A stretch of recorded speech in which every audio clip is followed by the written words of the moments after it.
Let me ask you something personal. When was the last time you felt genuinely well, not just fine, not just getting by, but truly energized, clear-headed, and strong? If you had to think about that for a moment, this video is for you. Here's something that stopped me cold when I first looked into it during my 12 years of practice. The average American man lives nearly 6 years less than the average American woman. 6 years, that's not a small gap. That's grandchildren, retirement trips, moments with the people you love most. And the reason most people assume men take risks, men are reckless. But in all my years working with patients, I've learned that's not the real story. The real killers aren't dramatic. They're ordinary, they're quiet, and most men never see them coming. My name is Dr. Nerita, and today I want to walk you through the 5 habits that are genuinely shortening men's lives. And I promise you, number 1 will surprise you. Most people assume it's alcohol, but alcohol? That's only number 5. Before we go further, if you find this helpful, please hit like, subscribe, and drop a comment below telling me where you're watching from. I love hearing from the men in this community. Now, let's get into it. Coming in at number 5, alcohol. Now, before you roll your eyes and say, I've heard this before, stay with me, because the real danger isn't what most men think. The CDC estimates alcohol takes roughly 2 to 3 years off the average man's life. That sounds almost manageable, right? But that's the average. The men who binge drink, who pour 3, 4, 5 drinks on a Friday night after a long week, can lose 10, 15, even 20 years. Here's the part most men miss. The problem isn't drinking every day. It's the way American men tend to drink. It's the weekend pattern. It's going hard after holding it together all week. And that pattern, drinking fast, drinking to feel it, is exactly what overwhelms your liver. Your liver can only process about 1 drink per hour. When you push past that, liver cells start dying faster than they can be replaced. Inflammation builds. Fat begins accumulating in tissue that was never meant to store it. And after 40, I see this in my patients constantly. The liver's ability to bounce back slows dramatically. The same amount you handled at 25 does 2 or 3 times the damage at 55. And it doesn't stop at the liver. Poor sleep, rising blood pressure, lower testosterone, higher anxiety, more inflammation throughout the body. Most men never connect these dots. They just feel off and don't know why. The fix isn't perfection, it's awareness. Give yourself a couple of alcohol-free days each week. Slow down when you do drink. Give your liver a rest the morning after a heavier night. Small shifts, real results. But remember, alcohol is only number 5. What comes next is far more dangerous. Number 4 is something that walks into my office in disguise almost every single week: chronic stress. And it ranks above alcohol in terms of damage. That surprises almost everyone.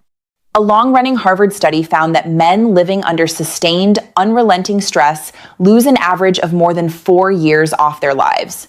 But the number barely captures the reality of what's happening inside the body.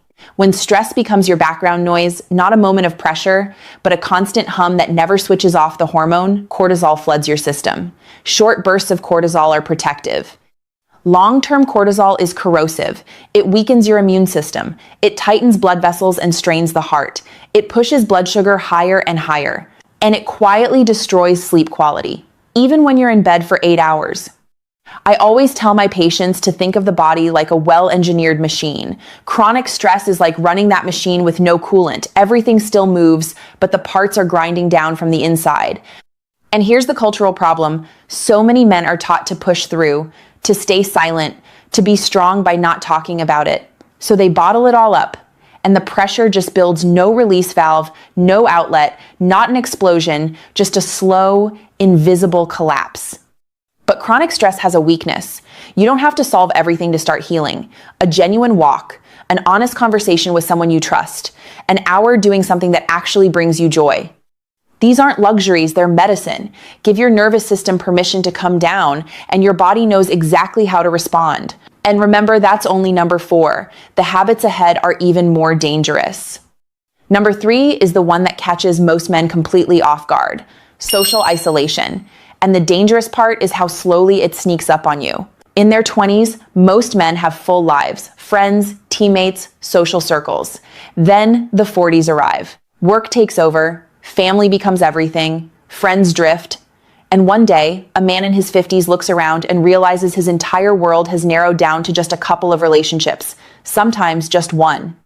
We are not built for that. Human beings are wired for connection, and when that connection disappears, the body reads it as a threat.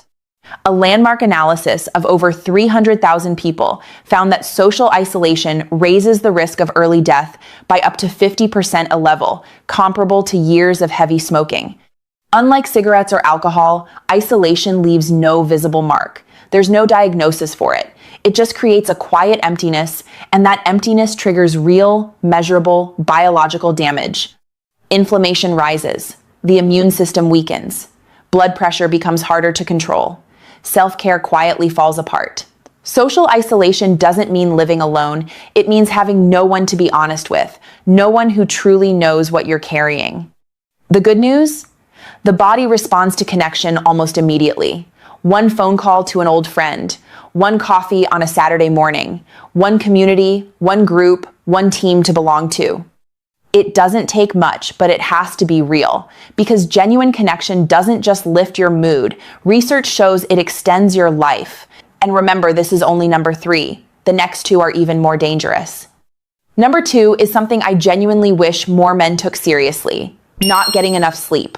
This one ranks above stress, above isolation, and most men are completely underestimating it. Sleep gets treated like a bonus. Something you cut when life gets busy. One more episode, one more task, a couple fewer hours, no big deal. But your body absolutely disagrees.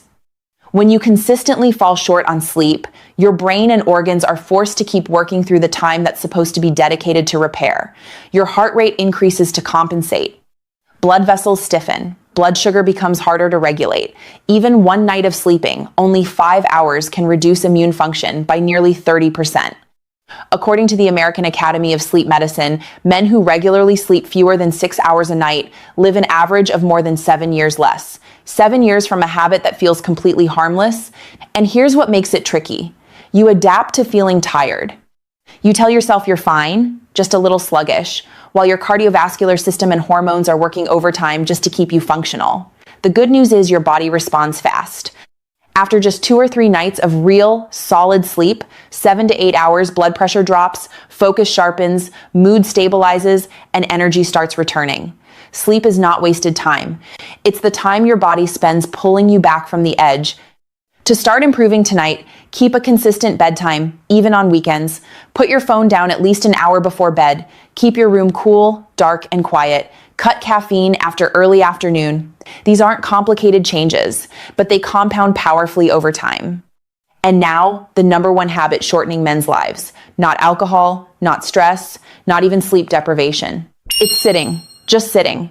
I know, that sounds almost too simple to be taken seriously, and that's exactly why it's so dangerous. A 20-year study following over 120,000 people found that men who sit more than 8 hours a day carry a 60% higher risk of dying earlier, and a sedentary lifestyle can cut up to 12 years from a man's life. The damage isn't visible. It's happening deep inside. When you sit for extended periods, the large muscles in your legs, the biggest calorie-burning engines in your body, essentially shut down. Blood pools in your lower body, circulation slows. Your brain receives less oxygen, which is why long sitting sessions leave you foggy and drained. Insulin resistance builds quietly, raising the risk of type 2 diabetes. Inflammation rises. Your heart works harder just to push blood through a stiffened system.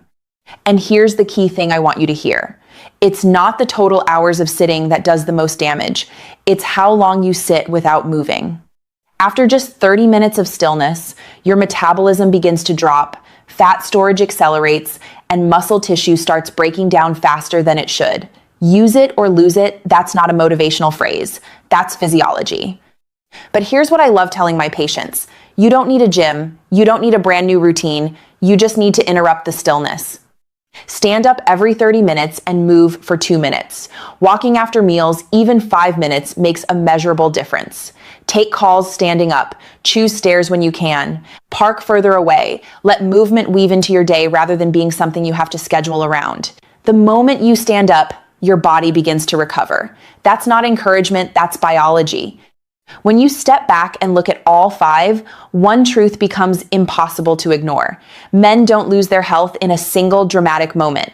They lose it slowly, through the small choices repeated day after day, year after year.